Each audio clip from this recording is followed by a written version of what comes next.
GVMC 65వ ward Vambay colony Garudadri కొండపై వెలిసిన శ్రీదేవి భూదేవి సమేత శ్రీ వైకుంఠ వెంకటేశ్వర స్వామి ఆలయంలో ఆలయ ధర్మకర్త మంత్రి మంజుల, ఆలయ చైర్మన్ దొడ్రం ఆధ్వర్యంలో శ్రీ వెంకటేశ్వర చారిటబుల్ ట్రస్ట్ వారి ఆర్థిక సహాయంతో అన్న సంరాధన కార్యక్రమం జరిగింది. ఆలయ ప్రధాన అర్చకులు రొంపిచర్ల శ్రీనివాసాచార్యులు స్వామివారికి ప్రత్యేక పూజలు నిర్వహించారు. ఈ సందర్భంగా వారు మాట్లాడుతూ, ఉత్తరాంధ్రలోనే ఉత్తర ద్వారంలో వెలసిన ఆలయం వాంబే కాలనీ వెంకటేశ్వర ఆలయమని, స్వామివారికి 7 వారాల పాటు ముడుపు కట్టి నిష్ఠతో పూజ చేస్తే కోరిన కోరికలు తీరతాయన్నారు.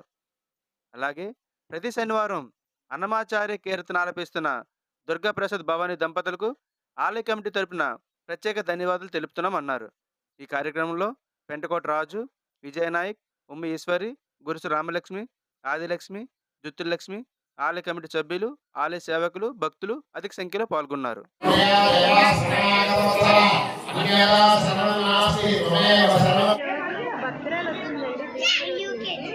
వాళ్ళు చాలా చాలా పేదవాళ్ళంట.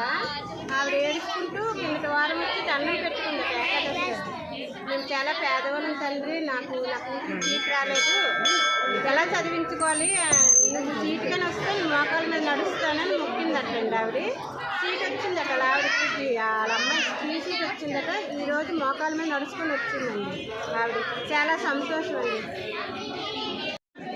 శ్రీనివాసయ్య 65వ వార్డు శ్రీ శ్రీ గరుడాద్రి వైకుంఠ వెంకటేశ్వర స్వామి దేవాలయంలో ప్రతి వారం కూడా అంగరంగ వైభవంగా ఎన్నో కార్యక్రమాలు మరి ఎన్నో జరుగుతున్నప్పటికీ కూడా మన ఆలయ చైర్మన్ అయినటువంటి బుజ్జి రమణ గారికి, అలాగే ఆలయ ధర్మకర్త అయినటువంటి మంత్రి మంజుల గారికి ప్రత్యేకమైన వందనాలు తెలుసుకుంటూ, ఏంటంటే ఇక్కడ ఎన్నో గుళ్ళు, ఎక్కడెక్కడో ఎన్నో వెంకటేశ్వర స్వామి గుళ్ళన్నీ చూస్తున్నాం.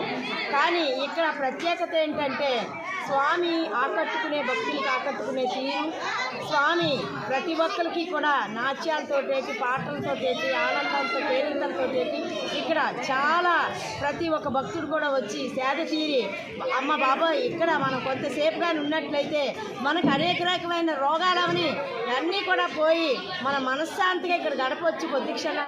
ఓం వెంకటేశయ్య, ఓం నమో శ్రీనివాసయ్య. స్వామివారి దయ ఉంటే మనకు అన్నీ ఉన్నట్టే. కలియుగవాసుడు వైకుంఠ నారాయణుడు ఈ గాజువాకలోనే ఉత్తర ద్వారానే స్వయంభూగా వెలిసినటువంటి స్వామి. మరి స్వామివారి మిరాకులు ఎన్నెన్నో స్వామివారి మహిమలు. మరి ఆ తండ్రి ఆశీస్సులతో ప్రతి శనివారం కూడా వచ్చినటువంటి వేలాది మంది భక్తులకి కూడా ఈ మహాప్రసాదం దొరుకుతుందంటే ఇది ఎవ్వరి గొప్పతనం కూడా కాదు, ఆ నారాయణుడు ఈ వైకుంఠ వెంకటేశ్వర స్వామి మహత్యమని మరొక్కసారి తెలియజేసుకుంటూ, ఎవరన్నా రాని వాళ్ళు ఈ స్వామి దగ్గరికి వచ్చేటప్పుడు ఉత్తరాంధ్రలో స్వయంభూగా ఉత్తర ద్వారాన్ని నిలిచినటువంటి స్వామి ముందు ఏం మాట్లాడుకుంటే తప్పనిసరిగా ఆ కోరిక నెరవేరుతుందని ఈ వచ్చినటువంటి భక్తుల ద్వారాగా కూడా ప్రతి ఒక్క నోట కూడా పలికేటి ఈ వైకుంఠ వెంకటేశ్వర స్వామి మాట. ఎందుకంటే మనం ఈ ఇన్ని సంవత్సరాల నుంచి చేస్తున్నాం కాబట్టి స్వామి తాలూకా మిరాకులన్నీ మనకు తెలుసు. కానీ వచ్చినటువంటి భక్తుల నోట కూడా